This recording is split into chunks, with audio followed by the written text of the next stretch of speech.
Good evening, everybody. Of course, here it is, Dave Regal with you in the round of 8. Want to thank everybody for your patience. I do apologize for the temporary delay in the feed as the real world came calling and I had to quick run off to work. I do apologize once again. Not very often that it happens on a Tuesday night, but here we are at Homestead Miami Raceway, a place that I am now incredibly familiar with 2 years in a row down there in Miami.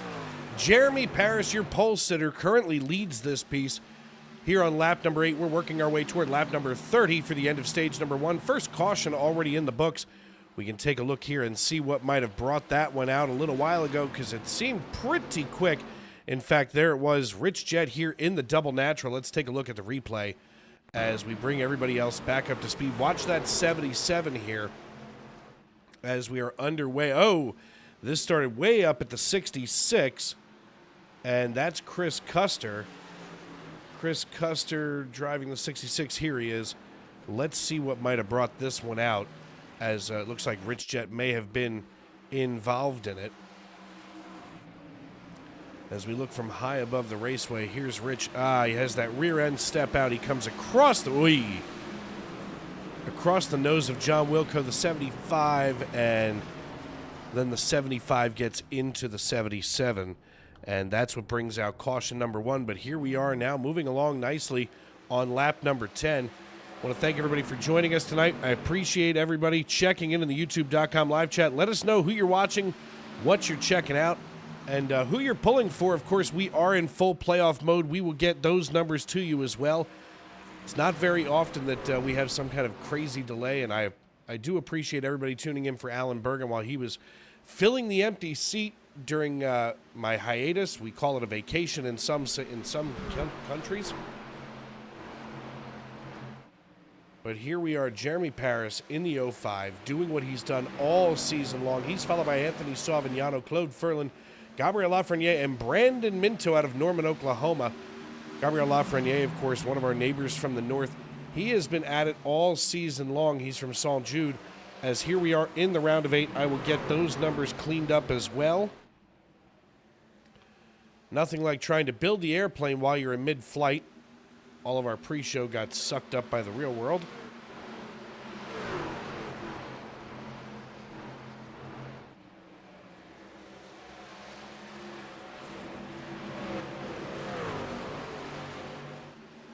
Peeking in here at Mikey Mac McConville in the 8 truck with that Budweiser DEI paint scheme. Looking good so far, dropping down a spot. Now he's currently running in 8th position. We go to Daniel Moynihan out of Boston, Massachusetts. He's got that Ford F-150 cranked up right now, running on Duncan Midnight, as he currently runs himself in 6th position, just behind, or just ahead of the Rabbi Ben Garrity. Daniel Moynihan now running ahead of Brandon Minto as he crawls himself into the top 5. Moynihan now getting just about side by side there. Look at, wow. Watch the 12 truck as we dive it down here into turn number 3. That's the tunnel turn where, of course, all of those trucks and haulers come in, bringing these beautiful machines into the racetrack. The 53 now puts the 06 in his sights, and there is a pretty good chance that we're going to see Daniel Moynihan overtake Gabriel Lafreniere in 4th position. It was an incredible experience here at Homestead Miami Raceway over the weekend. I mean, holy crap. The stars were out on Saturday, of course, with Frankie Muniz making his first quote-unquote full-time start in the Cup Series, or in the Truck Series, I'm sorry. Of course, he had some major mechanical issues. He had a battery problem, which, you know, caused him to basically ruin his race without hitting anybody. That was not a bad thing.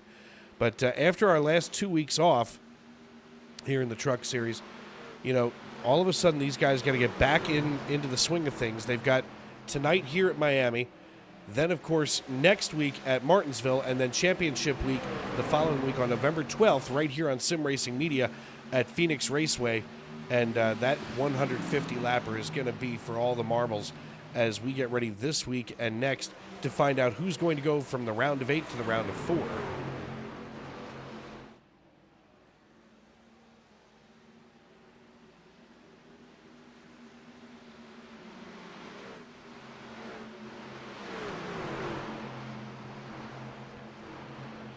Just trying to check out a couple of things here that I didn't have time to do.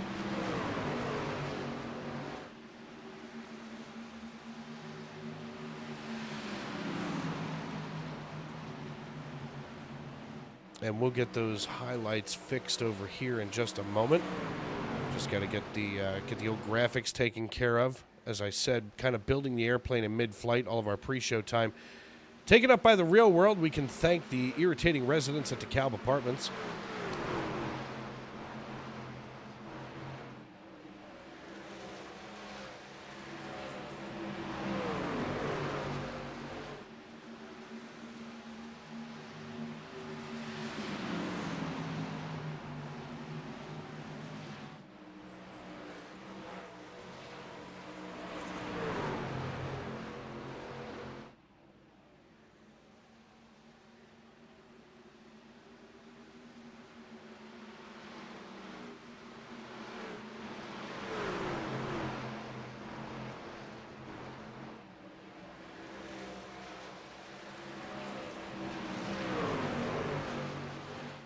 Couple more to remove here as we went from a few extra drivers now to slightly fewer.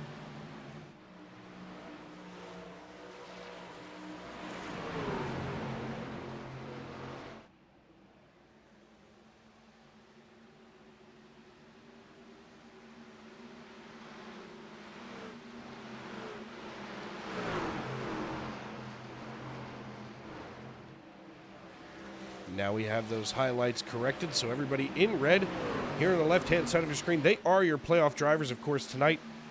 Not a good thing for, of course, John Wilco. Matt Mackin here in the 01, he's currently also down a couple of laps here, so a few drivers already behind the 8 ball. Matt Mackin down a lap. Rich Jett here holding on for dear life.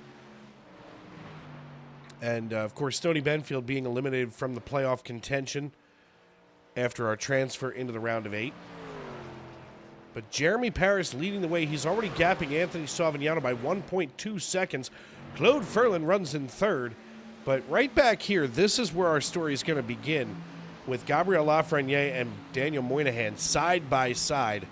I don't know if anybody got a chance to watch the Cup race on Sunday after they, of course, were done running in our Sunday Night NASCAR Cup Series. Again, we want to thank you for tuning in with Alan Bergen, who filled the empty seat here in the Tony Trapasso Memorial Broadcast booth. I know that it's not the same without me, and I appreciate all of the love that you guys shared in Discord and via text, but unfortunately I was 1,500 miles away from any kind of computer that I could control and get up and running. As we take a look further back here, Gabriel Lafreniere now trying to get around Mike McConville, as McConville gets a good run, drops down. Now Lafreniere, side by side, they come out of turn number 4, back to the front stretch. It looks like Mikey Mack is able to really wrap the bottom there, and he's doing a great job with it.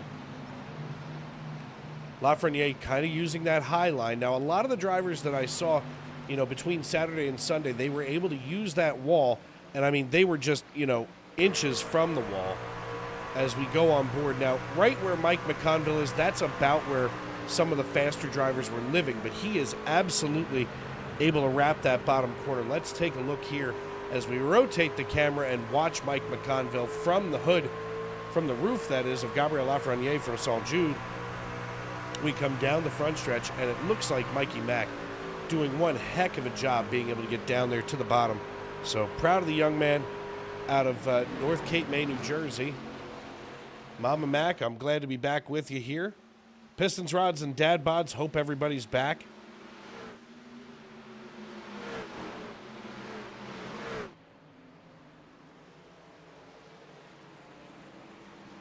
As we work lap number 23, we're almost through stage number 1. Dave Regal with you here in the Tony Trapasso Memorial Broadcast booth. Want to thank everybody for tuning in finally. And once again, want to apologize for our late on the air, as Ben Garrity just got around Anthony Savignano. Oh, no, they're not done yet. Ben Garrity in the 65. He is suddenly drag racing with Anthony Savignano down the back chute into turn number 3. He's got him by his left rear quarter panel, as it looks like maybe they're going to go side by side. Eat watermelon, says the Chevrolet. So, whoa, watch the 65 all the way down. I'm sorry, the 50 all the way down the racetrack. Maybe a Code Brown moment here for Claude Ferlin, as Ferlin just watched the rear end of the 50 give up and start spinning around. That was something that I took a lot of note to, that it doesn't take a whole lot of time for these tires to give up here at Homestead Miami. We take a quick peek back at Chris Claude in the number 10 Monster Energy Toyota Tundra. He's trying to get around Steve Herring in the 89.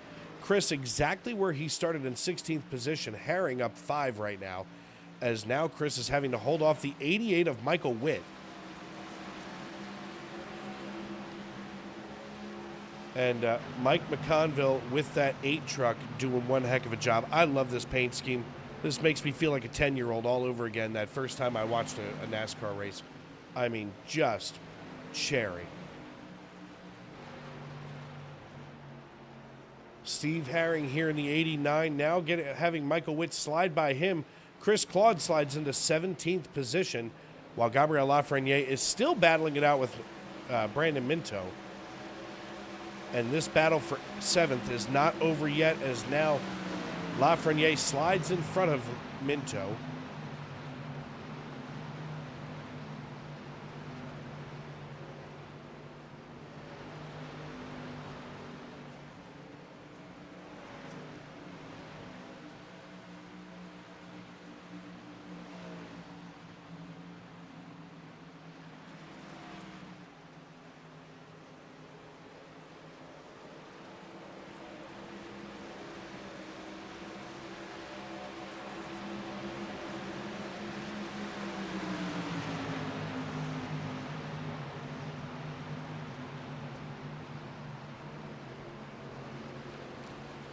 Jeremy Paris leading this piece here on lap number 28. So 2 to go this time by at the line when he comes back to the start-finish line.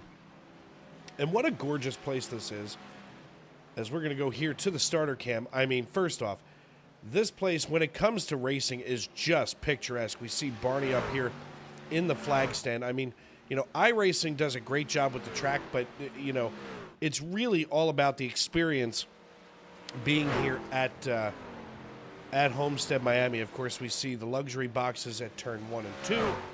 Down the backstretch, nothing but a bunch of palm trees. I mean, and it's gorgeous. Now, that's fairly accurate there with the field there on the outside of the backstretch. But, I mean, overall, NASCAR does, or iRacing does a great job rendering this track and the experience thereof. Maybe missing a little bit of pink here on the front stretch. Definitely missing some pink on the front stretch. But what a colorful place for a race, as we're here on the final lap of stage 1. Jeremy Paris leads the way. He's got Ben Garrity out of Pittsburgh, Pennsylvania, trailing him. 2 non-playoff drivers, Mikey Mac McConville and Ben Garrity, follow Jeremy Paris as we're here on the final lap of stage number 1. Claude Ferlin running in 4th and Daniel Moynihan in 5th. And as Jeremy Paris rolls it out of turn number 4 and comes back to the front stretch, we're going to celebrate with him. He crosses the line. Jeremy Paris wins stage number 1. He's going to be followed by Ben Garrity, Mike McConville, Claude Ferlin, Daniel Moynihan, Gabriel Lafreniere, Brandon Minto, Anthony Savignano, Tane Hodison, and Diego Rodriguez. Those are your top 10 drivers being awarded stage points. And in just a moment, we're going to see if we can get a hold of our stage 1 winner. First, I've got to see if he's in the race chat.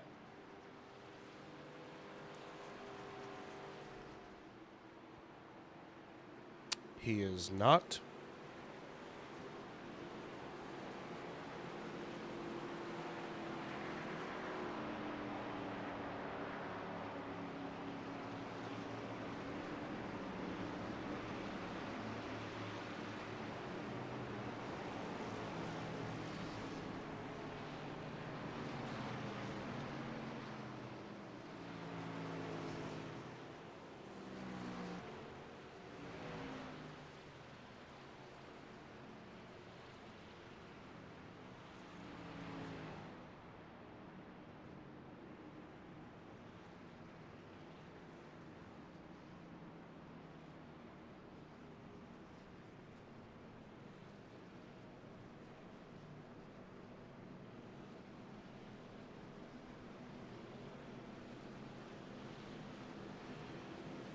Wholesale pit stops underway here at the end of stage number 1. Jeremy Paris leads the parade down pit road.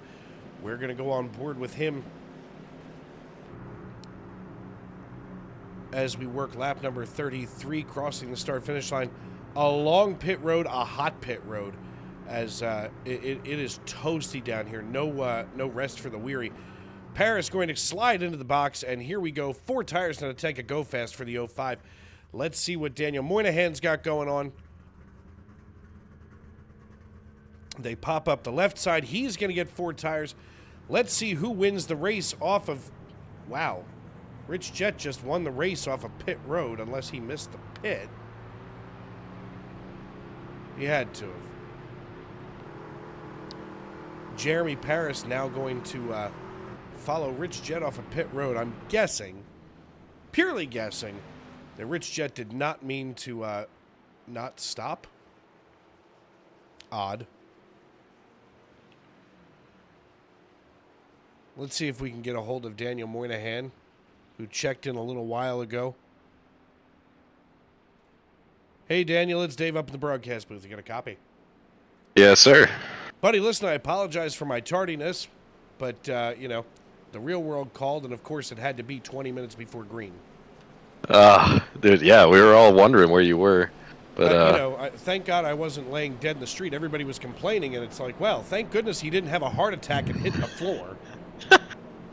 But I appreciate everybody being concerned about my health. Don't even say that. Don't wish that evil upon yourself. Oh my God. You know, everybody's complaining. Oh God, where's Dave? Oh, 2 nights in a row. Yeah. Meanwhile, Dave finally had the piece of bacon that took him out.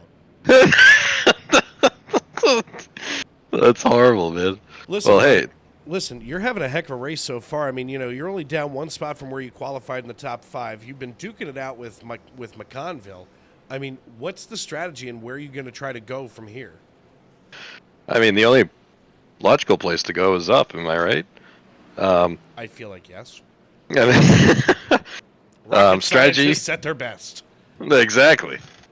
But strategy-wise, I can't really say much on that right now. I might get back to you on that later. But I think as long as I keep hitting my marks and keep being consistent, I think I'll do pretty well. Yeah, I mean, you know, the 53, you're usually very good at that. Now, I was watching the 8 earlier, and the 8 is really able to... wait, are you coming back to green right now? No, we're still 2 to green. Anyway, I was watching the 8 really wrap the bottom. Are you able to wrap the bottom, or are you just going to try to stay high and not kill those tires?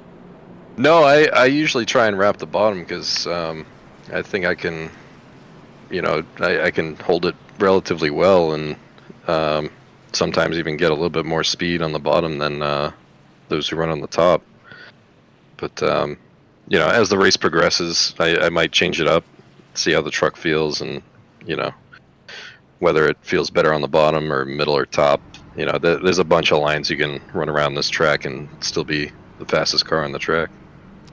Yeah, without a doubt. I mean, I got to see a lot of that on Saturday. It was an incredible race. But listen, buddy, I did make sure to toast the 53 yesterday while I was sitting in the airport getting ready to come home. And, hell yeah. You know, they did have the Dunkin' Midnight. So listen, let that stuff run through your veins and go bring one home to Boston. At 10-4, I'll do my best. All right, brother man. I'll talk to you later. All right, peace.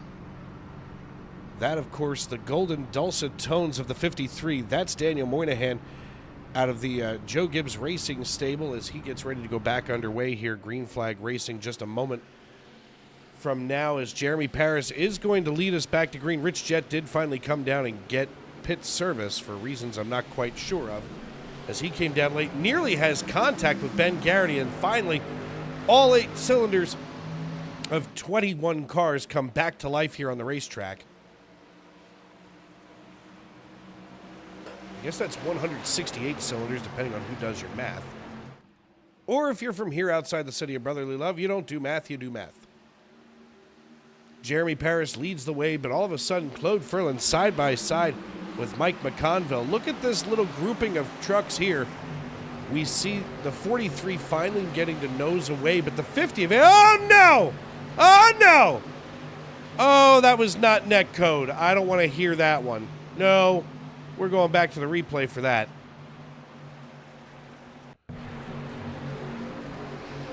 No. You can't convince me otherwise. Let's see if we can get the rear here of Moynihan. Or the front. Yeah, that's. Oy vey.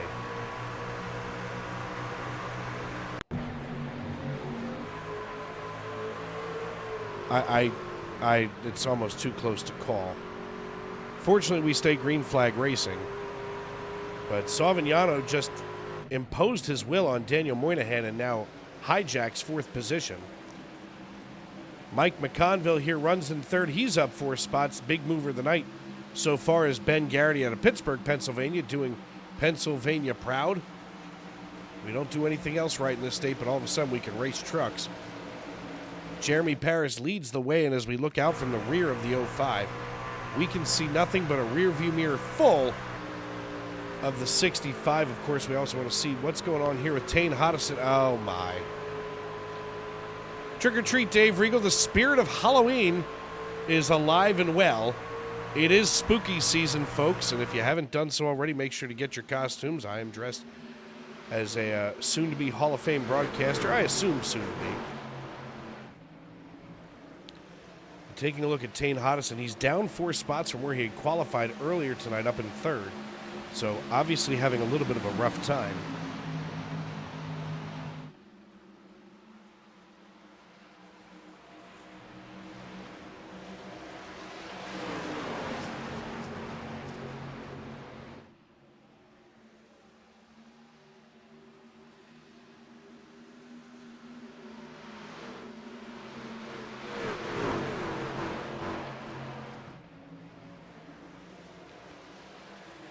Paris, Garrity, McConville, 1, 2, 3 they go. McConville's got a lot of ground to make up between himself and Ben Garrity. Almost 9/10 of a second, and it's growing for the time being. Diego Rodriguez in the 34. Let's see if he did the same thing here. We'll just take, yep, there it is, trick or treat. So it looks like Diego, Tane, we're all doing it tonight. Why not? Have a little bit of fun. Spooky season. Get yourself some free camera time. That's the easiest way to do it, folks. Put my name on it, and I'll put you on the screen. Jeremy Paris leading right now from the pole. He's got Ben Garrity in hot pursuit behind him. Check this young man out. He's trying to stay down here, but, you know, here's the thing. You don't realize it until you get your hands, literally your hands, on that seam and how slick that is under the sun. And, of course, you know, that seam is nothing but smooth. There's no grip in it whatsoever. And Garrity trying to make it work, but he's got to get closer to that white line, or at least keep these wheels off of the off of that seam. Because every time you cross that thing, that's where you're going to lose a little bit of grip here coming through these turns.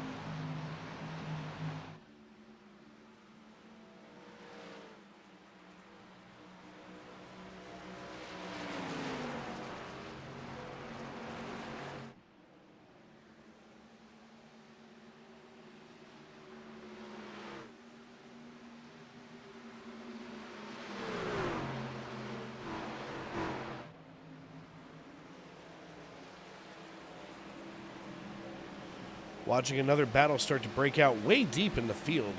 Here's the 89 and the 88 going at it. And you know what? Every point matters, you know, whether you're in the playoffs or not. I mean, the 88 of Steve Herring, he has been in this league for a long time. And, you know, he has earned the right to go out here and battle it out, even when there are just 3 races left in the season. Lap number 44 in the books. We're just about 15 to go in stage number 2. Clipping right along here at a pretty good rate. Proud of these guys for getting it done tonight as we watch Michael Witt now slide back into 18th position as Steve Herring takes 17th. Now he's going to put Chris Custer in the crosshairs. And, you know, Herring may not have the fastest truck out here, but he's one of the most patient drivers. I mean, you know, between he and Chris Claude, and I call Chris Claude Mr. Consistency, he will hit the same marks every time no matter what he's got to do. If he finds that it's a comfortable line to run, Chris is in it. And, you know, Chris, at the end of the day, is in it to win it. But, you know, if he knows that he's not going to get up there and fight it out, he's definitely one of the most respectful drivers. Then, of course, we've got the great Stoney Benfield, the faster pastor out of Albemarle, North Carolina. Check him out online there for Albemarle Baptist. As Stoney here in the number 75, call811.org, F-150, running currently in 15th. He's qualified in 13th. Not too many green numbers here on timing and scoring. A lot of red that I see. That's not a good thing. But that also means that this racetrack is not near as easy as it seems. And believe me, from being, on the front stretch and feeling the way that this thing is banked, it's not banked hard on the front stretch, but my God, it's still a little bit of a hill. I mean, if you're in a wheelchair, you better keep your arms moving or you're going to roll back. I say that because I watched somebody do it on Saturday. They thought they were having fun and they let go, and that didn't work out too very well.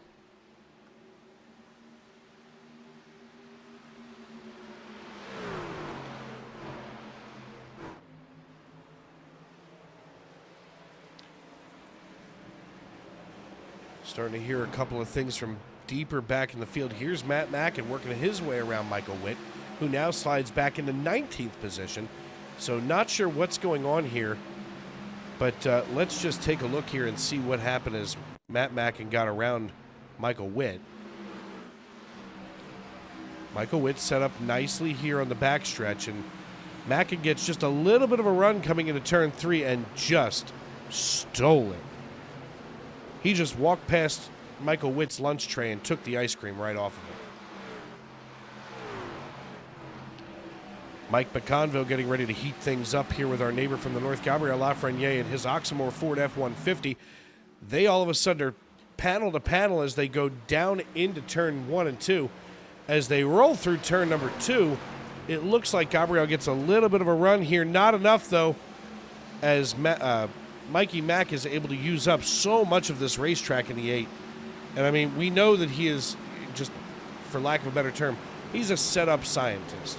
I mean, we know that McConville builds most of the cars for JAR TCR and builds those setups. Of course, we are here in an open setup league, so that's bound to happen. Bringing everybody up to speed since we weren't on the air last night, as it was Get Back Into Town night for the Xfinity Series. Looks like Dennis Mickelson picked up the win. Kind of an interesting little development here. Let's see what happened.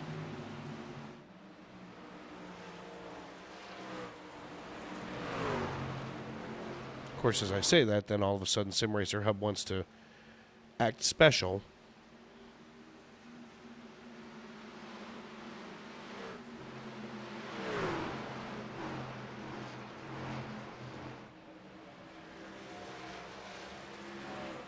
Somebody's going to have to fill me in and tell me what happened with Parker Retzlaff. It looks like he finished 27th last night as Dennis Mickelson picked up the win. Look at this battle here between Mikey Mack and the 06. Watch the 8 and the 06 going at it hot and heavy.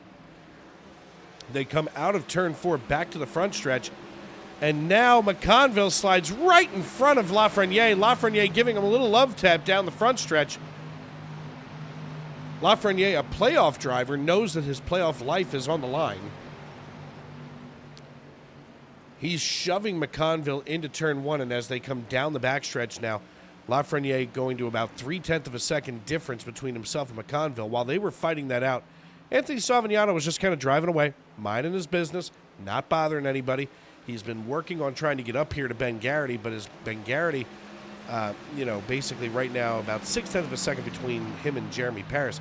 He's kind of been hitting his own mark, so right now he's keeping Savignano at bay. We look deeper into the field now. Richard Pruitt closing in on Logan Giesbrecht. Check out the 21, another trick-or-treat Dave Regal on the truck bed of the 21. As we see these two drivers drag racing down the backstretch, we'll take a look here and watch Richard Pruitt of Rockwood, Ontario, is Logan Giesbrecht, and now all of a sudden Pruitt looks to the inside again. He's able to hold that lower line, not necessarily wrap the bottom, but he certainly can do a lot of damage down there if he can hold that. A lot of speed up here in the upper region of the racetrack. These grooves will come in later in the race as this track rubbers up really nicely. It takes rubber really well, but it doesn't take long to clean it off, that's for sure. Here is Jeremy Paris. Has basically led this entire race, it seems. Minus the 3 laps that I missed at the beginning.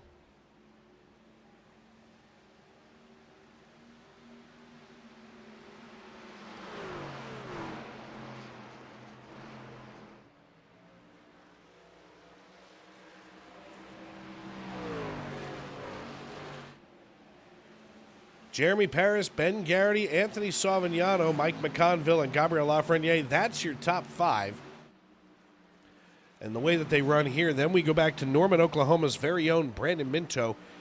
He's here in the 12 machine, as always, that Okie Ford F-150. He's currently chasing down Tane Hodison. He started up on the front row and has slid back now into 7th position. So on the recovery drive is Minto, kind of holding his own right now. And Minto, he's got a lot riding on this, as he is also a playoff driver. We're going to see a lot of these things start to change over the next week as we get ready to go to the paperclip next week. And believe you me, no one wants to see that less than I do. You know, you can go to Martinsville and you can have a pretty good night, or you can go to Martinsville and have a caution festival. And you guessed it, most folks wind up with the caution festival. But between tonight and next Tuesday, you know, Minto's going to have a lot of practicing to do. He's got to try to pick up that win because, you know, as far as things stand right now, you know, Hunter Kent picked up the win in the opening race of the round of 8. So, you know, if he was a playoff driver, yeah, absolutely, he'd be automatically transferred. But right now, between tonight and tomorrow night, there's a big opportunity for at least 2 drivers, you know, or at most 2 drivers to pick up wins and automatically transfer themselves into the championship 4. So that's what Minto's going to be hungry for. That's what Jeremy Paris and Anthony Savignano are looking at. Gabriel Lafreniere, Tane Hodison, you know, and Claude Ferlin, Daniel Moynihan, all of those drivers know that the easiest way to get to that championship 4 in Phoenix is going to be to pick up the checkered flag tonight. Next week, total crapshoot. We're going to Martinsville. Grab a hot dog, get your grandfather clock, and wait it out. Speaking of hot dogs, next week we're going to be at Martinsville, where apparently they are legendary hot dogs. Have yet to visit the paperclip. It is on my list, mostly because of the hot dogs. Last week, it actually was Saturday and Sunday at Homestead Miami, and you can check it out. We'll have that posted shortly on our socials for Sim Racing Media. But myself and Jordan Brockel, the voices of Thursday night Racers Elite Cup Series action, we did a little bit of a review on the Pincho Dog down in Miami, and let me tell you, just absolutely delicious. I ate it last year, didn't get a chance to do a review. This year, we made sure to, you know, do a review on the tube steak of Miami, and it's delicious. I mean, folks, it was oof, the kind of good that makes you really reevaluate your life choices. Didn't even have any mustard on it, and you all know how I feel about my condiments.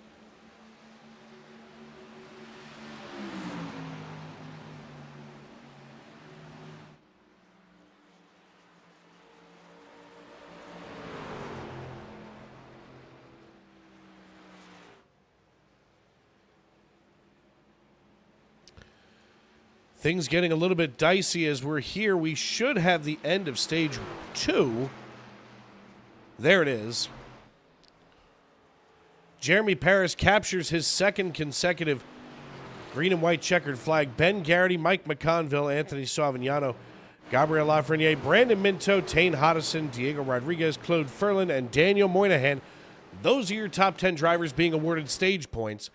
And now as we look to the finale of this race, we wonder, does Jeremy Paris continue his dominance tonight and punch his ticket the easy way to Phoenix, or does somebody else come out here in stage number 3 and surprise everybody? It's going to be about 70 laps to the end, maybe a little bit less than 70 laps to the end.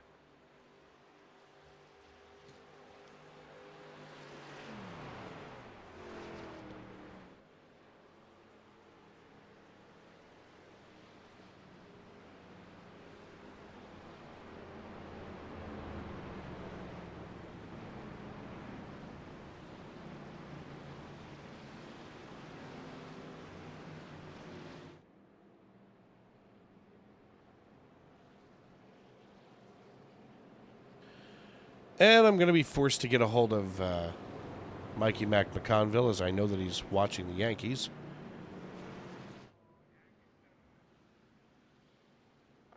So I'll put him on notice.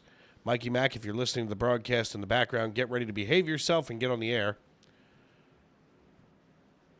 Actually, where is he? There he is. He's going to hang out there with the Ferta guys tonight. But wholesale pit stops underway here at the end of stage number 2.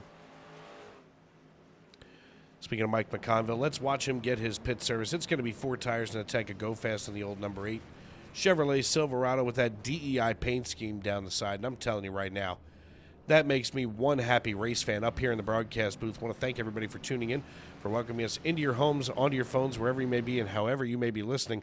Let's get a hold of him right now out of South Jersey, the voice of Mikey Mac McConville, ready to grace your ears. Mikey Mac, it's Dave. You got me? Hey-o. Buddy, listen, I heard it from you. As a matter of fact, your boy from Hoboken putting you up 5-2 over the Dodgers. How does that feel right now in the cockpit? The Yankees and the evil empire of the East and the evil empire of the West. Bah. That series doesn't exist to me. Look, I'm just telling you right now, it's a big deal. And besides, baseball season's coming again for those of us that cheer for the Phillies. Now, let's talk about the task at hand. What is the bigger deal? The dismantling of those little kitty cats in Cincinnati from the Philadelphia Eagles. Yes, sir. Why? Why do you have to do this to me? Why do you have to do this to me on the air where I have to be professional? I can't talk smack. Because we're starting to pick it up. You guys down in Dallas are falling apart. Let me start with this. I don't know who we is because I didn't see you with a helmet and pads on out there, pal. Oh, you right. So unless you've got a mouse in your pocket and you have an extra franchise going on, it wasn't we, it was the Eagles. I mean, I got a turd in my pocket. I don't know if there is a team in Dallas anymore. Quite frankly, if they wanted to pack up and go home, that'd be fine. I mean, they might as well play all the backups. Let them get some experience. They'll probably do better. I'm getting a text update right now. Honey Buns agrees. Go Eagles. I officially hate my life. Sir. So, but here's the thing, bud. Listen, I got to see a lot of this truck race on Saturday when I was down in Miami, tanning nicely. Actually, I looked like a giant turkey with oil all over me. But loved it. By the way, I do want to tell you that I did get myself a Wawa Gobbler in Miami, and it was still almost as good. It was just as good as it is here at home. But, I watched a lot of these drivers able to wrap the bottom. I've been watching you do it all night. What's your secret, and how are you getting down to that bottom line? It's just basically where I lift if I want to run the wall. It's basically the same spot. If I go any deeper, the truck wants to just slide the nose in the middle of the corner, and it just rips the right front off. So just taking it easy early. These two in front, the 05 and the 65, got super quick short run pace, but I was starting to just nibble at that lead a little bit, that little 25 lap stage we had. So we're looking real good. They may run off into the distance, but get the Jaws music playing about halfway through this final stage, because this 8 car is going to victory lane tonight, baby. All right, buddy. Listen, I'll take you for your word. That's for sure. Good luck the rest of the way. Go out and get them. And listen, if you want to bring one home to me, that'd be fine. We got to get one eventually. Got to get this bad luck monkey off our back. That's what I'm talking about. All right, brother. Listen, good luck the rest of the way. Tell Mama Mac I said what's up. Will do. Appreciate you. Yes, sir. That, of course, the voice of Mike McConville out of Cape May, New Jersey. South Jersey boy getting it done. The iRacing.com pace car bringing us through turns 3 and 4. Looks like Jeremy Paris is going to be on the high side this time. Ben Garrity going to have control of the field on the low side. The iRacing.com pace car lights are out. He makes the hard left turn down pit road. Stage 3 set and underway.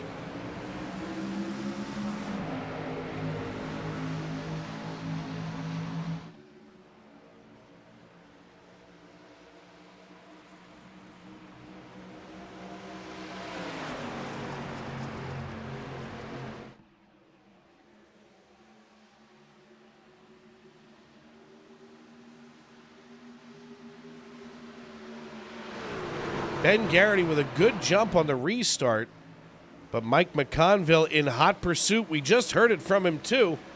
He thinks he's got the truck to take to victory lane tonight. He's under assault right now from Jeremy Paris in the 05, and as we go on board with Paris, we're going to rotate the cam and see how he's getting along, getting away from the 8.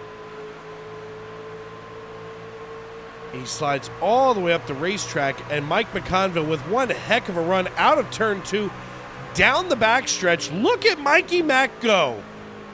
Representing Phillies Nation with that number 8 Budweiser machine. He drifts up. He doesn't lose a whole lot of speed. That's how he's doing this, folks. He's only using the middle and the top groove right now. That allows him to take all kinds of momentum there on the backstretch. Now he's able to wrap the bottom. He's going to be able to wash up the racetrack here. Watch Mikey go. That's my man right there out of South Jersey. Uh-oh. The 05 gets ready to come at him again.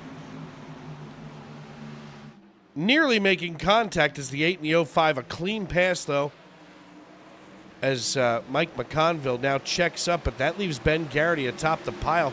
Just behind, there he is, the pride of Norman, Oklahoma, Brandon Minto, doing battle right now with Anthony Savignano. Savignano, as we look from above, goes to the inside now.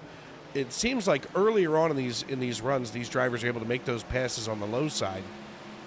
So they've got to be able to use that grip where they can. They're still going to have to split this final stage in 2 and use all 4 sets of these tires. This racetrack is not forgiving to rubber.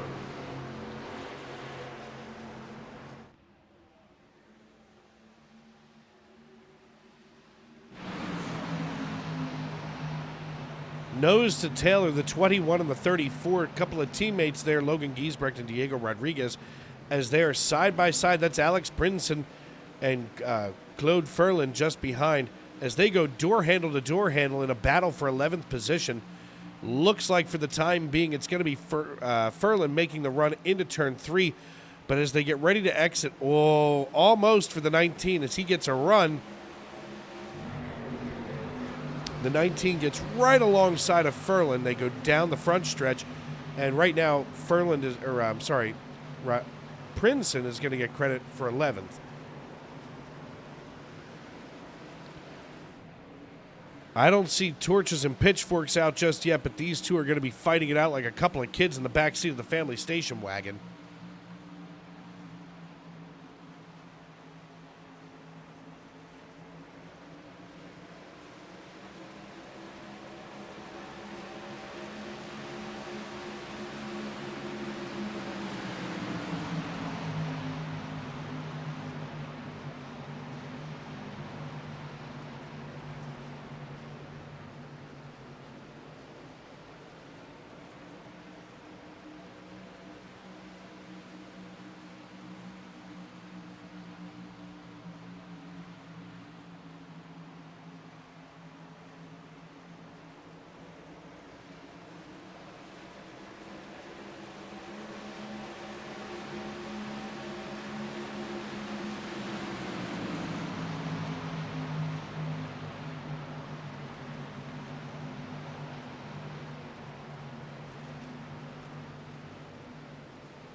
Ben Garrity and Jeremy Paris atop the pile. 1 and 2 they run.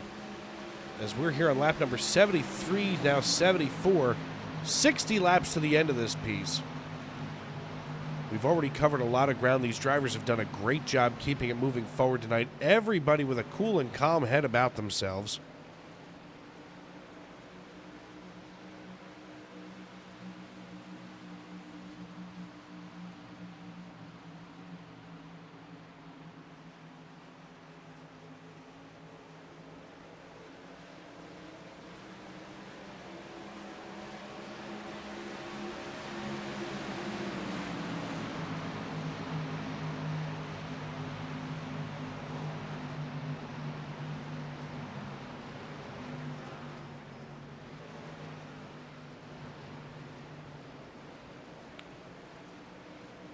Chris Custer and Stoney Benfield, the faster pastor, they're going at it down the backstretch. Stoney Benfield getting a good run here. The faster pastor trying to get around the 66. But Custer's not making it easy as he's got the tide ride cranked up here. Just about 142 miles per hour in the turn. He comes down the front stretch. Let's watch that speed. Nearly 180. Touches about 176 going into the turn. My goodness.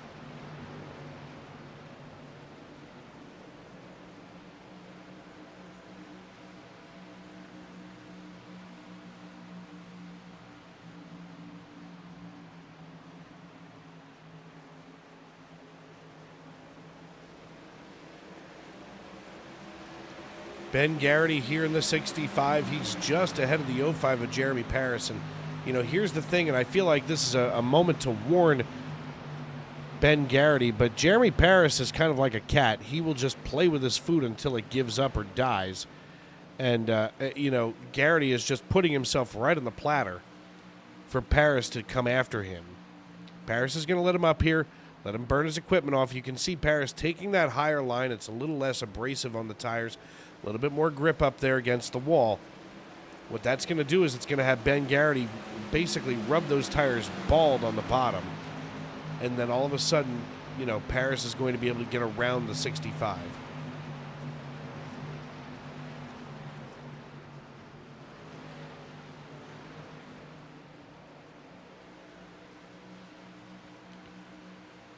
Take a look here as we come down the back chute into turn number 3. Flowery Branch, Georgia native Jeremy Paris now gets a little bit of a run, but you can tell that he knows that he's got the truck. He gets just a little bit of a kiss behind the 65. It's almost like he's reminding himself that he's got it, but you know, you've got to know when to use it.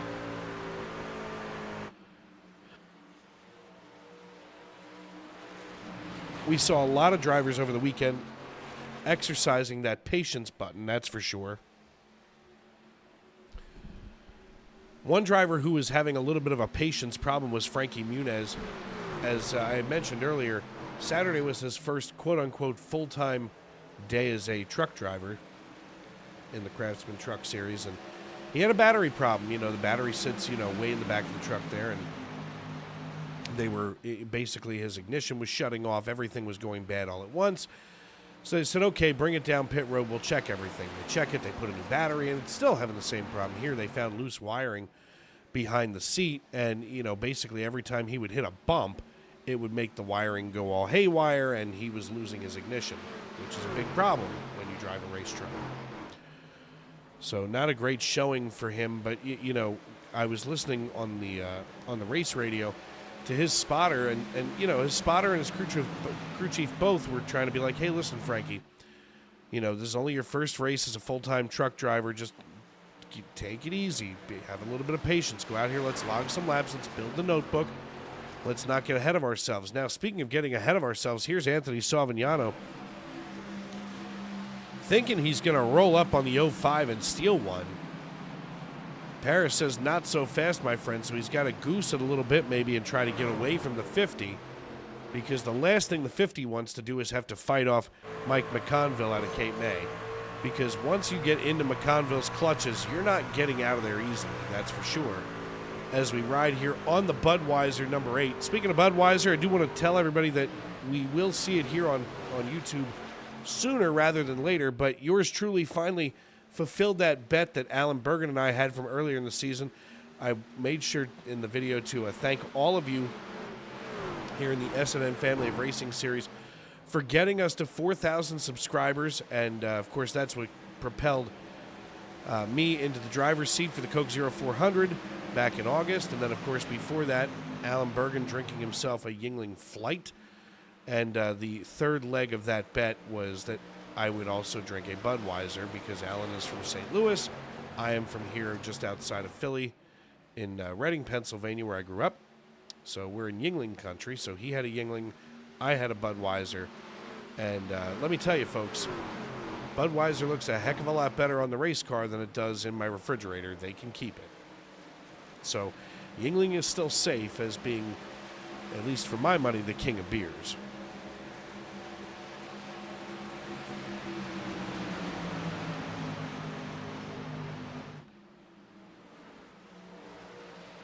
$84 laps in the books. We're going to step aside and pay some bills here on Sim Racing Media. I want to thank everybody for tuning in as always. When we come back, the finale here in stage number 3 for the Tuesday Night NASCAR Craftsman Truck Series race live at Miami Speedway.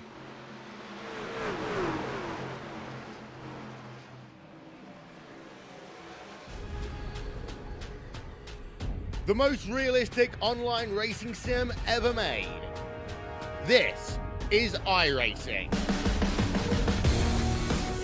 Detailed laser scan tracks, fully dynamic real world cars, and over 50 series to choose from. 6 online world championships offering over $400,000 in annual prizes.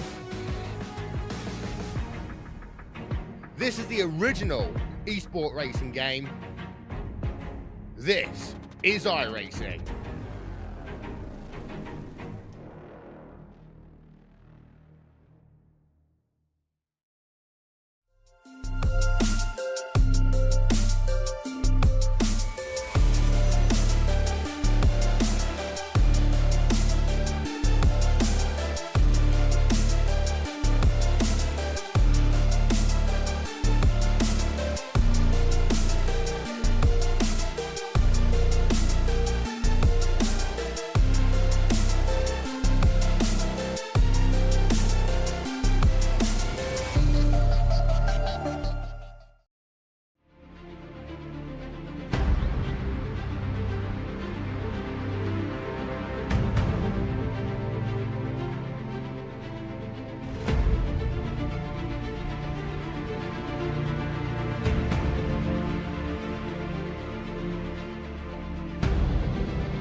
Can't defend. He's got the outside line for the second part, and he can't hold on. Going the long way around. We're going to be 3 wide for the lead as they all come to the line. Who is going to take it in the end? And here comes Lockwood. He's going to make the move to the outside. Quinn tries to force him off a little bit, but there he goes. It's going to be side by side through turn 1. Will he be able to cover him off? He does. Weaving back to the left-hand side. Reynolds is trying everything. The kitchen sink is being thrown at it. They're leaning on each other. Coming into turn number 3. It's going to be a drag race through 3 and 4. Coming back to the line. Here comes Frisch on the bottom. Richard's going to hold the inside. Tries to be the late breaker here. They're going to be side by side through the final chicane. They bang doors, but keep it clean. As they're still 4 wide on the run down into the back straightaway. Demerit's looking for a line as well. What is going on in Michigan? Novak into the fence. They're still beating and banging. Oh and to the line. He is much faster coming through there. Is there damage on Challenger? Abramitis is ahead. There's going to be a race to the line. Who is going to get it?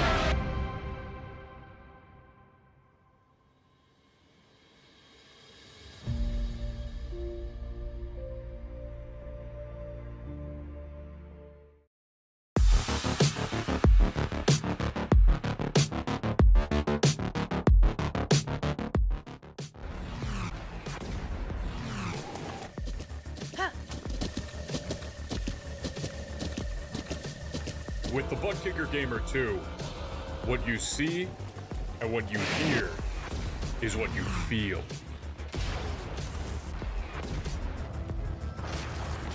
Butt Kicker. The future is feeling.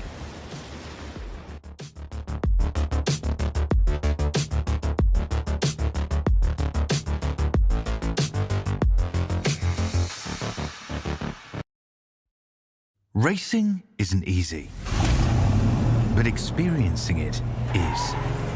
iRacing puts you in the driver's seat with the industry's leading sim racing game. Drive on laser scan replicas of the greatest racing circuits from around the world.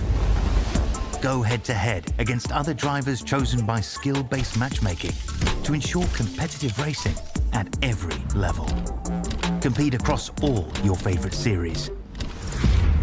In officially licensed cars, engineered to deliver the most accurate driving experience possible.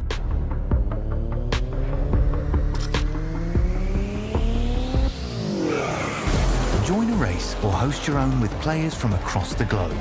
Race against the computer or in a league with friends. Feel the thrill behind the wheel. Visit iRacing.com.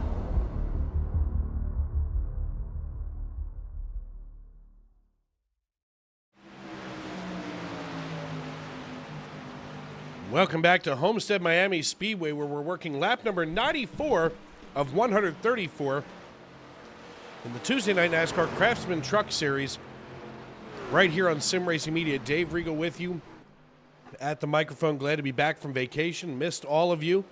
Thank you for checking in as green flag pit stops just starting to get underway. I see a Go Eagles in the YouTube.com live chat.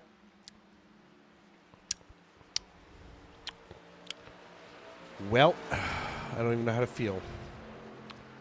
She just publicly shamed me. It's a good thing she's pretty.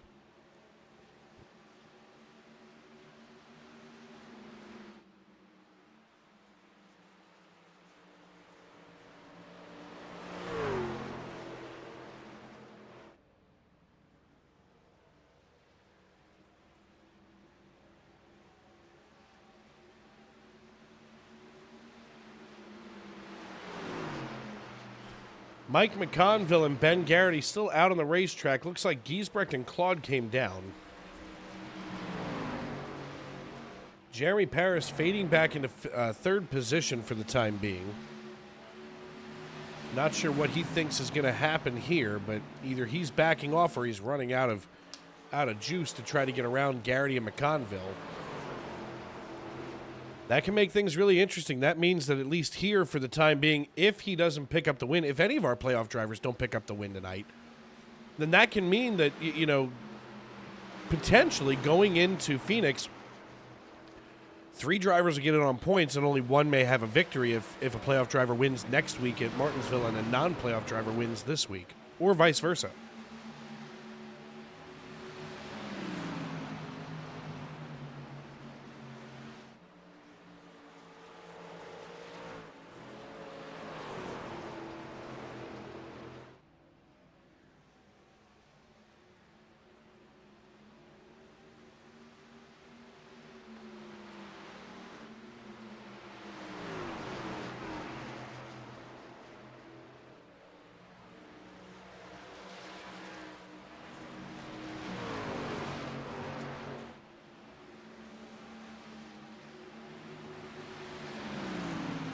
Chris Claude comes in on lap 94. Logan Giesbrecht on 94.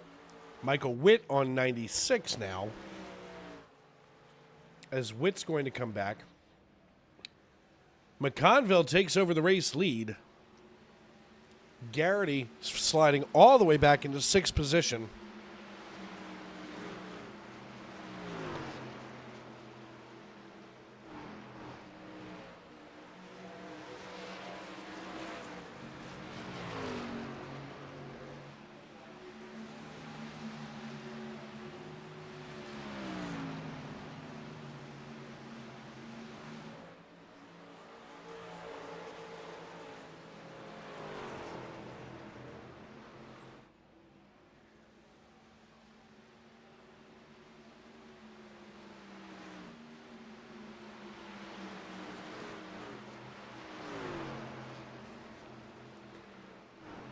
McConville, Paris, Savignano, Minto, and Moynihan. That's your top 5. 1 driver in the top 5, not a playoff driver, and it happens to be Mikey Mack, and he leads this piece. Daniel Moynihan further back here behind Brandon Minto. These are 2 drivers that have toiled all season long, and they've absolutely earned it.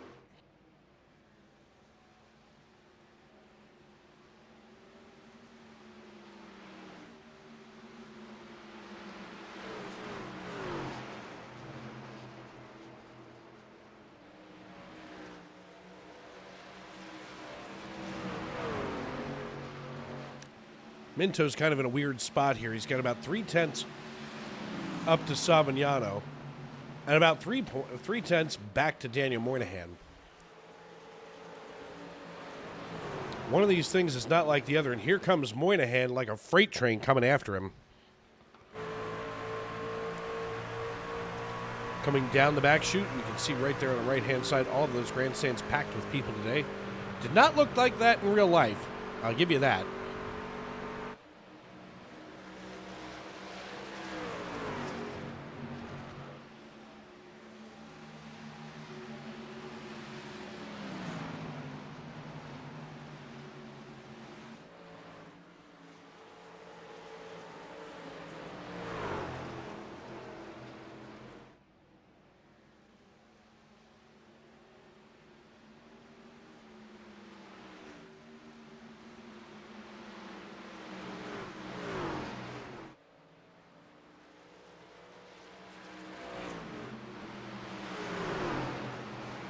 Gabriel Lafreniere starting to close in on Alex Princeton in the 19. Princeton about 1.3 seconds back from Diego Rodriguez. So Lafreniere strapping in. He wants to get up here and see if he can steal away 9th position, get another point here. Princeton kind of getting tight here toward the end of the run. That's not going to be good for him. Where Lafreniere can get a little bit lower, maybe use up some more extra racetrack. Tyler Hunter, I'm sorry that I didn't get a chance to call your first win in MNN, but did have an amazing week in Florida. Definitely glad to be home, though. I'll tell you that. You get like that when you miss your honey buns. You'd rather be at home. That would have been a much better vacation, perhaps more productive. My liver has sued me for divorce. It's had enough of my crap, apparently.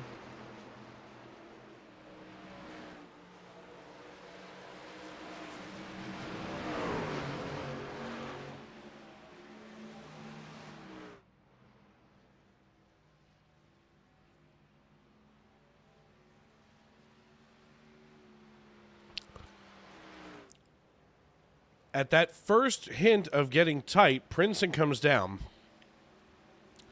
Mike McConville with a nice, healthy, long run here leads the way by 2.82 seconds over Jeremy Paris.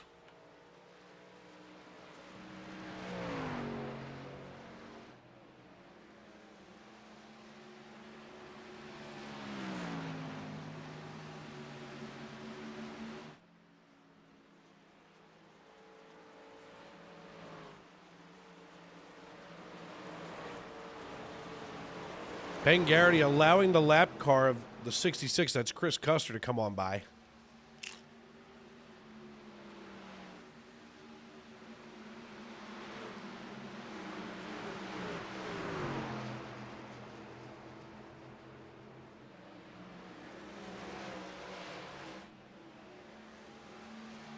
McConville now with a 3-second lead over Paris.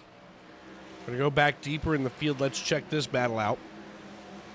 The 77 of Rich Jett holding on to 8th position. He's got Gabriel Lafreniere behind him by about a quarter of a second. The lap car of Steve Herring in the 89. He's just ahead, and here comes Princeton on fresh tires. Princeton said, I want to get it back the old-fashioned way.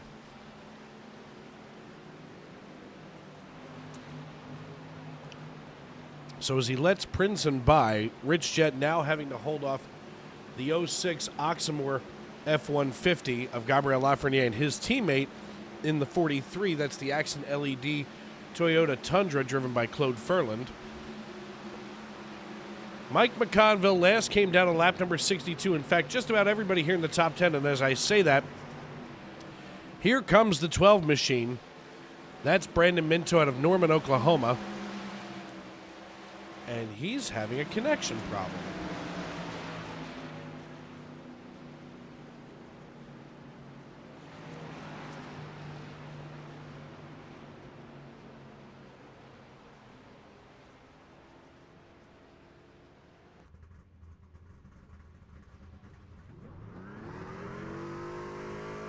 Minto goes up on the right. He gets that motor wound up, ready to let the clutch fly. The left side drops down, and off he goes. Brandon Minto off of pit road. He's the first in our top 10 to come down. Next up to bat is Claude Furland. The question becomes, when does McConville come? McConville, Paris, and Savignano, all 3 trucks really hard to beat tonight. With about 24 laps this time by to go. We've all got to start to wonder what kind of a pit story and pit strategy we're going to have. Savignano coming in more crooked than a lawyer.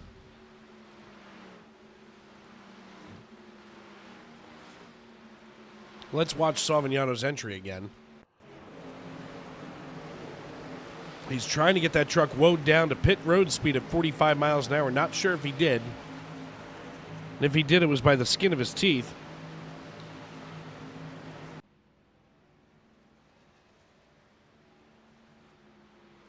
And here comes your race leader, Mike McConville. Wow! Paris comes in the same time. That cycles Moynihan up to the race lead. Paris nearly did the same thing that Savignano did. As we go on board, let's watch out the rear. Paris is going to slither on by. Right side's up, right side's down. And it looks like he's just kind of letting things cool off here for a minute. McConville with a nice, clean exit off a pit road. He's able to get past Jeremy Paris. He's going to cycle back to the race lead in just a few laps once these other drivers come through. The one thing that you've really got to pay attention to at this place, especially when track conditions aren't exactly favorable. I mean, right now we've got 105-degree asphalt temperature. That's slick.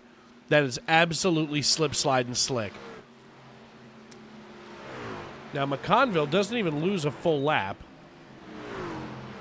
Moynihan takes over the race lead for the time being. He'll be followed by Tane Hodison, Rich Jett, Richard Pruitt. Now, Giesbrecht came down to lap number 94. So technically that would cycle him up. But is Giesbrecht not giving himself enough time?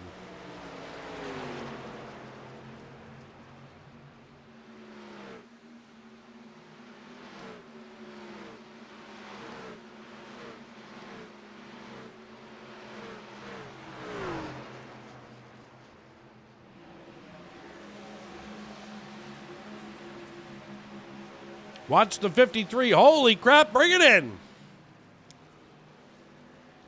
Well, I guess when you run it down to dust, there's nothing to hold your truck down. Richard Pruitt's going to keep the 24 out on the track. I don't know why she swallowed that fly. Let's see if Pruitt comes down this time. He may, but Moynihan, Hodison, and Jett just all came down. They're getting pit service. Richard Pruitt left out here to the race lead.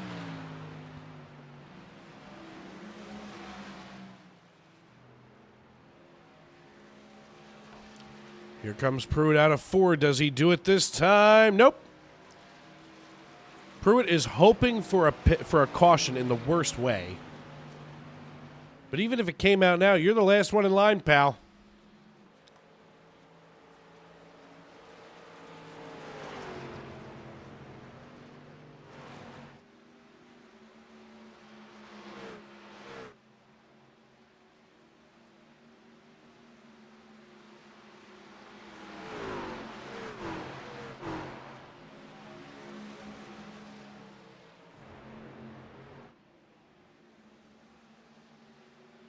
McConville sliding past the 88. Pruitt staying out. Ben Garrity back up into second position. Now he came down on 107. Giesbrecht would then go to third. Once Pruitt comes in, we'll have a little bit clearer of a picture as we are 18 laps to go live here at Homestead Miami Speedway. Dave Regal in the Tony Trapassa Memorial Broadcast booth on Sim Racing Media. Glad to have all of you with us.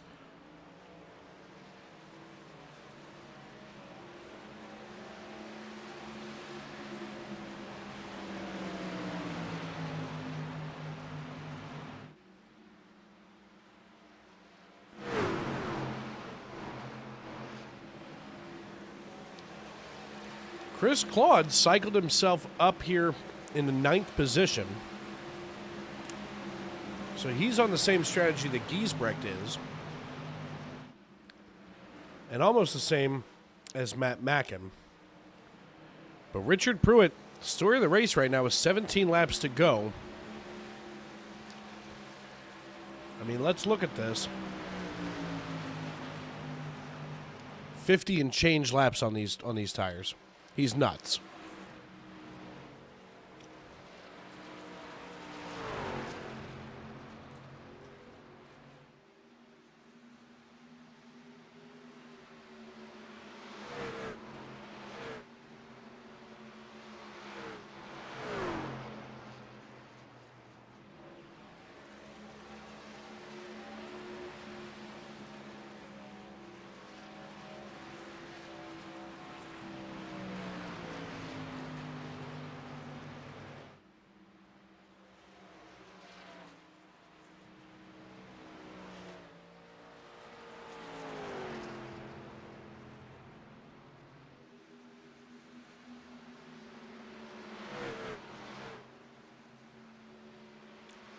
"15 laps to go. Richard Pruitt leads the way. He's followed by Ben Garrity, Anthony Savignano, Mike McConville, Logan Giesbrecht.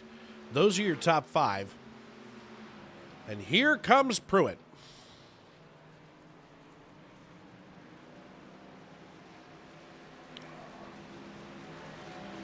That's going to cycle Savignano and McConville, along with Ben Garrity, up to the race lead. Now, Garrity leads Savignano and McConville by 2 and then a little bit more.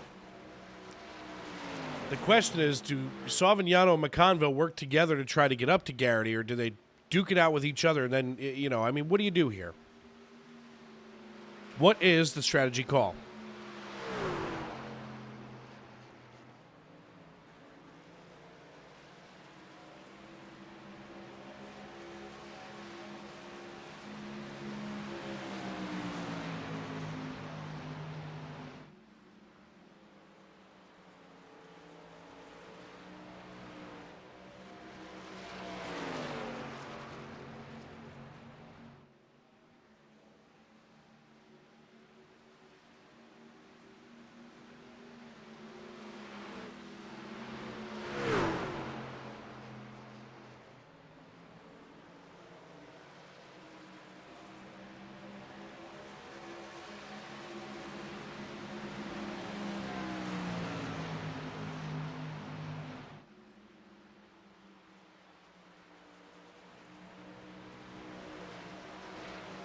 Mike McConville and Anthony Savignano trying to chase Ben Garrity down. They've already cut his lead down to about 1.3 seconds. I think they figured it out. They've decided they're going to work it together. They're going to have to get around Richard Pruitt because now he sits right behind Ben Garrity. Now, Pruitt, trying to get his lap back the old-fashioned way. He may have enough to try to get around Garrity.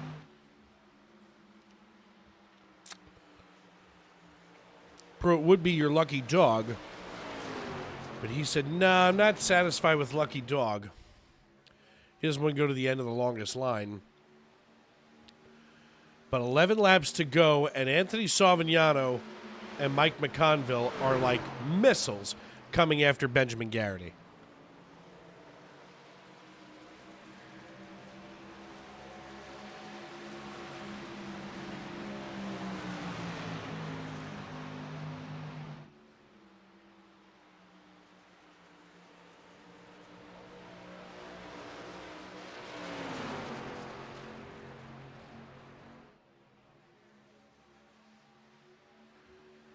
Less than a second now. This is where you need to crank up the Jaws music. 10 laps to go. They're on 3 and 4 lap newer tires than Garrity. So everybody pretty much in the same boat there.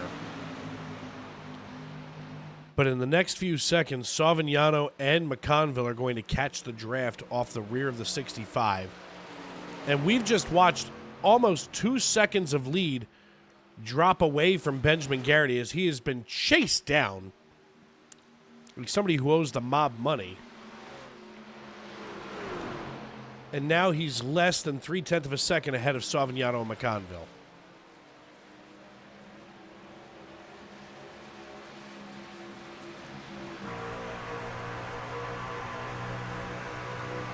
Here they go into turn number 1. Anthony Savignano out of Erie, Colorado, looks to the inside of Ben Garrity. He thinks he can wrap the bottom line.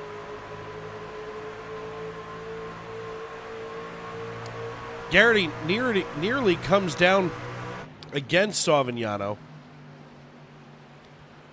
With 8 laps to go, Savignano and Garrity battling it out. And it looks like Garrity washes all the way up to the wall. Watch McConville in the 8. He's going to try to go. Oh, McConville bites the wall. That's going to cost him time. McConville now trying to hitch his wagon to the rear of the 50.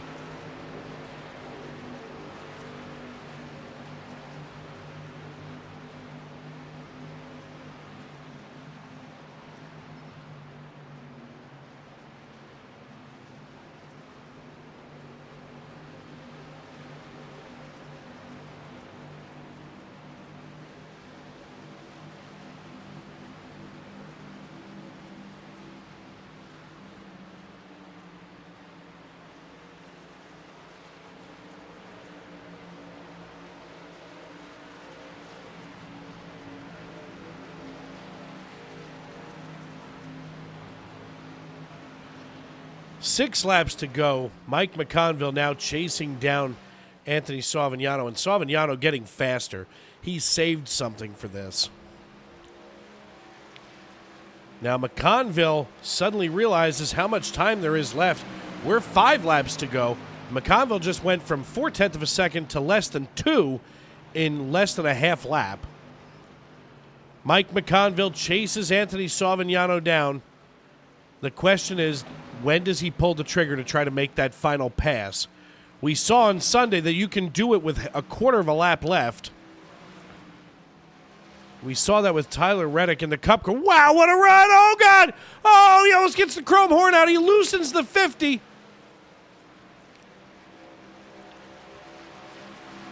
McConville nearly wrecks the 50. He's going to load up and do it again.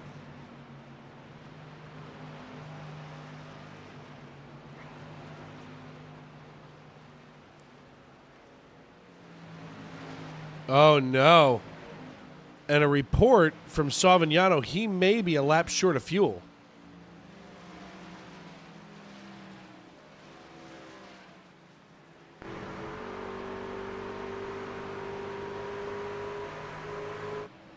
Anthony Savignano desperately trying to save a lap of fuel, allows McConville by, as he's got to be able to burp that throttle. You go ahead, Savignano. Save that fuel.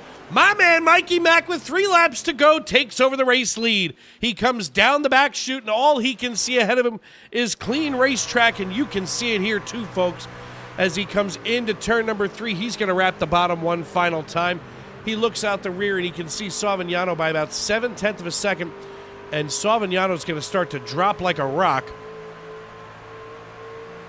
Now, all of a sudden, with 2 laps to go, the popsicle sticks go in the air for Mike McConville. Mike McConville out of Cape May, New Jersey, controls the field. Benjamin Garrity gets around the limping Anthony Savignano, who's desperately trying to save fuel but gain points. 2 non-playoff drivers run 1-2 right now, Mike McConville and Benjamin Garrity. Savignano, your highest ranked or your highest running playoff driver, runs in 3rd position. Out of turn number 4, we see the popsicle sticks go down. The white flag is in the air. We're racing back to checkers. Mikey Mac McConville ready to get his win here in the Truck Series. He has been toiling all season long and poking around right now. And Mike McConville, in his first truck win of the season, he's going to roll it here. Right out of turn number 4, he can see nothing but clear skies ahead of him. Mike McConville out of Cape May, New Jersey, captures the checkered flag here at Homestead Miami.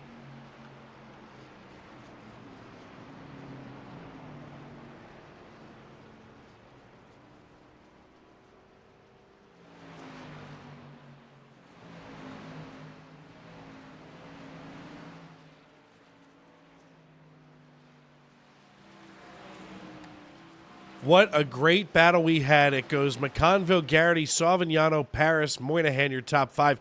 Rodriguez, Furlan, Princeton, Minto, and Hodison. That's your top 10.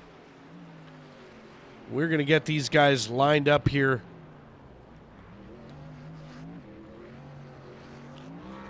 Go ahead, Mikey Mack, and burn it down. This is your house tonight.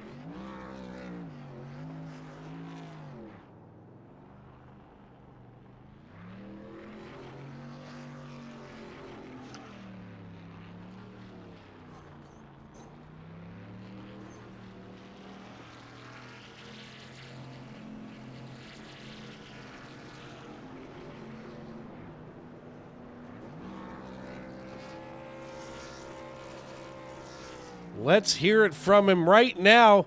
Driver of the number 8, Mike McConville out of Cape May, New Jersey. My man!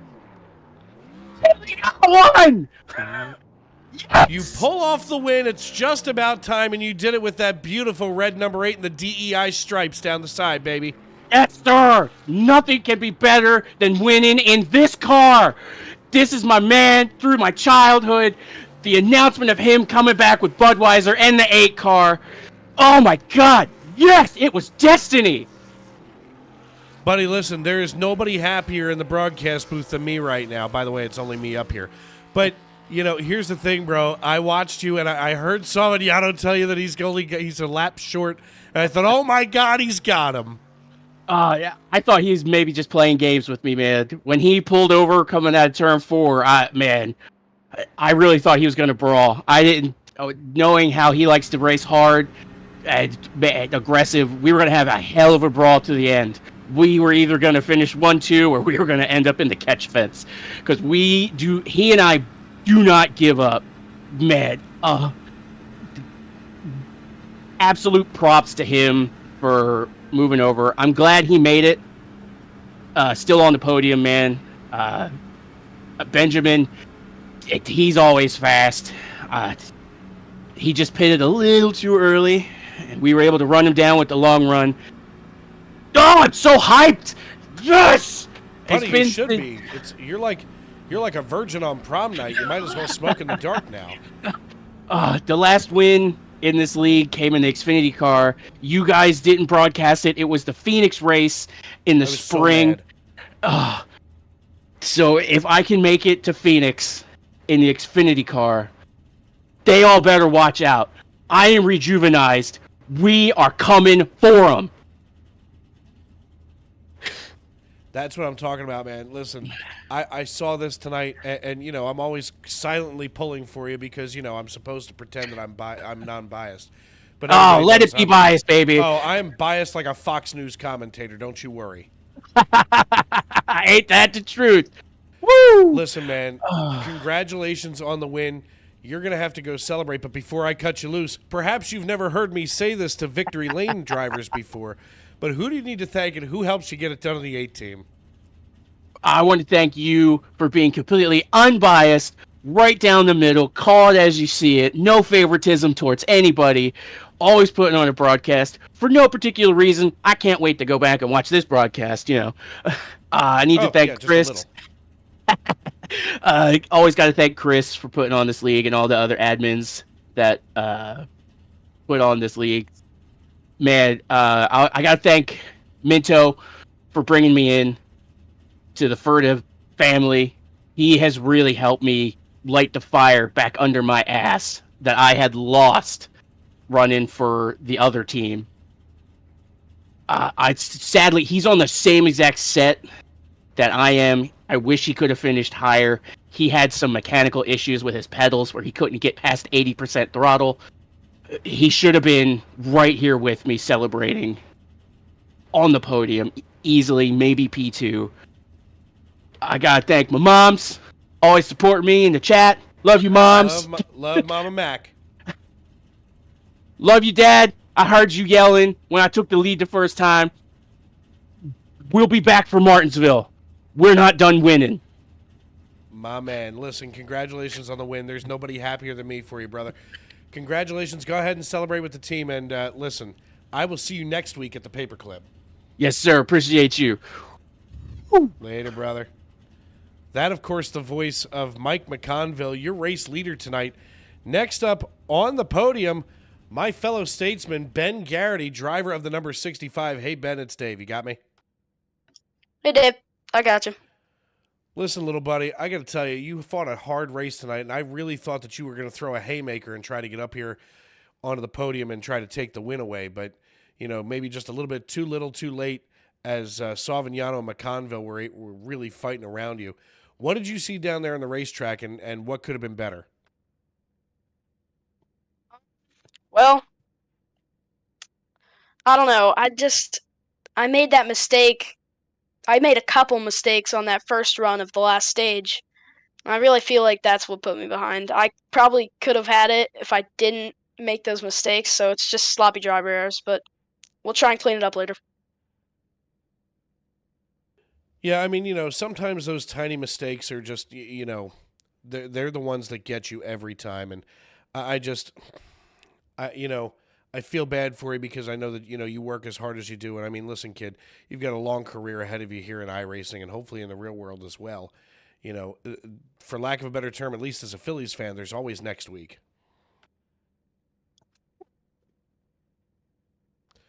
But listen, before we get you out of here, who do you need to thank and who do you need to tip your helmet to for getting it done on the 65?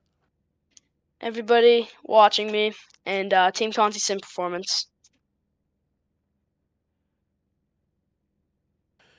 All right, brother. Listen, congratulations on the P2 finish. We'll see you next week at the Paperclip. And last but certainly not least, the man who got the short end of the stick tonight on fuel, Anthony Savignano. Who on the pit crew is getting fired? All of them, every single one.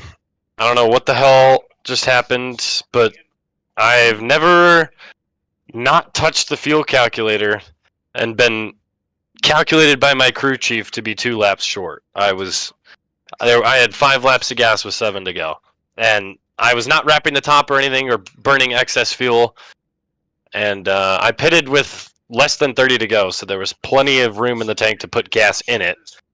But, yeah, Dave, that just screwed me out of a spot in the championship. I mean, I had it. That was the perfect strategy. I came in at 112 or 111, I think it was, and I came out in front of Moynihan, who stayed out, so I didn't even lose a lap from pitting, and then caught and passed McConville within 3 laps, caught and passed Garrity within the next 5 laps, and then the lap that I passed Garrity at the line, it told me I was going to be short on gas, so I'm a bit devastated, but we gotta run well at the Paperclip. I'm waiting for the live points to come in to see where I'm at. Yeah, believe me, I heard you on race radio, and as soon as you called out that you were short on fuel, I thought, oh my God, he's gonna have to burp this thing to get to the end, and I knew that was pretty much sealing the deal for McConville to get the win. I mean, you guys were racing really clean. I know that he caught you there, with the front bumper, and the first thing that he says out of his mouth is, sorry, he doesn't want to do it that way. That's Mike McConville, and he was definitely going to try to make it a clean pass. I mean, all things considered, it was still a great race. I mean, you put on a great show, and you're right. The Paperclip is coming up now. Obviously, next week, you're going to have to be full send in Martinsville.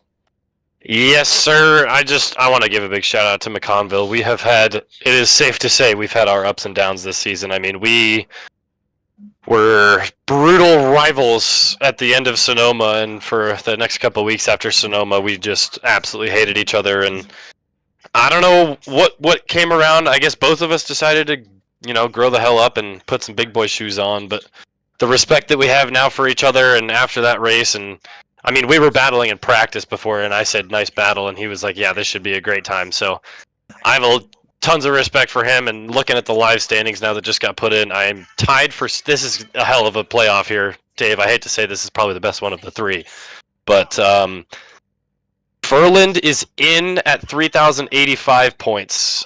Moynihan is out at 3,082, 3 back. Me and Lafreniere are tied for 2nd and 3rd at 3,092, 7 above Furland. So 2nd to 5th is all within 20 points of each other. This is going to be a very interesting closing end of the season here at Martinsville and into Phoenix. Well, and the other thing that I was going to talk about, so you just kind of took the words right out of my mouth because I was refreshing the same way that you were. The other thing is, if one of you playoff drivers doesn't pick up a W next week, it's going to be all on points getting to Phoenix. You know, if McConville comes back next week and steals another one as a non-playoff driver, you know, if Princeton does, because he's really good at the short tracks, you know, you're going to have all kinds of points coming in. So it's going to be a major thing. If you want to make Phoenix, you got to pick up the W next week. Yeah, that's why I'm so devastated about this race. I mean, you and I both watched it. I sat 2 seconds behind Jeremy Paris and could not catch him for the first 2 stages, and he, without a doubt, had a faster truck. And I out-strategized him and Garrity also. Those two were without a doubt. I think I had the 3rd fastest truck behind those two. And without a doubt, I out-strategized them. I popped out in the lead after the pit cycle. And my pit crew screws me over of a spot in the championship. But it's fine. We got one more race, and I'm safe right now. So I just gotta run well next week. Without a doubt. One more left here in the round of 8. Before we cut you loose, who else? Well, I mean, who do you want to help? Who do you want to shout out tonight for getting it done on the 50 team, and obviously not the pit crew? Yeah, no, we're gonna go have a stern talking to with these boys. I might have Barney from the flag stand take over as crew chief. We need something to change here at the 50 Racing Stable, at the Bandit Racing Stable. But want to thank you and the long season you guys have endured up in the booth, and I know you're almost done. Probably can't wait to be done, but still having a good time with it. And I'm thanking my competitors mainly for coming around for me. This is my first season, and I started off, you know, more aggressive than I should have, and I didn't place a good first footprint in this league. And now I think throughout the late races of the season in this playoff, I've really started to gain some respect from and to other drivers. So just thanks to all the competitors. Buddy, listen, that's the way that this league is, and I've been here for a long time, both as a driver and then, you know, retiring from driving and staying in the booth full time, because let's face it, there's no way that I'm as competitive as you guys. But, you know, here's the thing. I've been around these guys for a very long time, and it's kind of the SNN effect. You come in, you play the villain card for a little while. I mean, look, there used to be people that stayed away from me on the racetrack because I was awful as a driver. And the next thing you know, it's, hey, buddy, what's going on? Because I got away from the track and found something I was good at. You come in as a villain because, you know, you had some bad luck. You had some rough runs for a long time. And then all of a sudden, you know, you get that respect factor. And that's what this league is about. I mean, to me, that's what makes this league special. And it's what, you know, is kind of the secret sauce to success here. So congratulations on the P3 finish, man. I'm happy for you. I know that you're going to be racing your heart out next week, and I know that as much as I try to be unbiased, there's definitely more than a few of you that my heart bleeds for when we get into these situations. So congrats again, and we will see you next week at Martinsville, man. Thanks, Dave. I appreciate it. And yeah, I've been good on the short tracks this year, so got to keep that up. And I know you hate it, so I just got to throw it in there. The Yankees just homered, went up 6-4, so the comeback has started, Dave. The comeback is on. I hate these people so much. We are 3-0 down, and we're up by 2, bottom 6. The comeback is on. Oh, we got to get it done, Dave. I'll see you at Martinsville next week. Thanks for everything. Brother. Later. Bye. Well, folks, I'd say another one in the books, but this is one for the ages that we had tonight. I mean, look, we don't think as fans of this sport that Homestead can generate the excitement that it does, because sometimes I think it's underrated as a track. And as somebody who has, you know, spent the last 2 years watching races here at Homestead, I'm the first to tell you that this is one of the greatest tracks in all of racing history. You know, I mean, Sunday we got to see a last lap, you know, pass for the win. I almost said for Tane Hodison, but for Tyler Reddick. They're close. And, of course, you know, then tonight we've got, you know, the drama that unfolds between Mike McConville and Anthony Savignano, who gunned down Benjamin Garrity. And they, you know, Savignano, of course, running low on fuel, has to let Garrity by. And, you know, at the end of the day, this place did everything that it's billed to be and made it exciting. So, you know, hopefully next week at Martinsville, we can see one of these playoff drivers punch the automatic ticket and separate themselves from the rest of the field.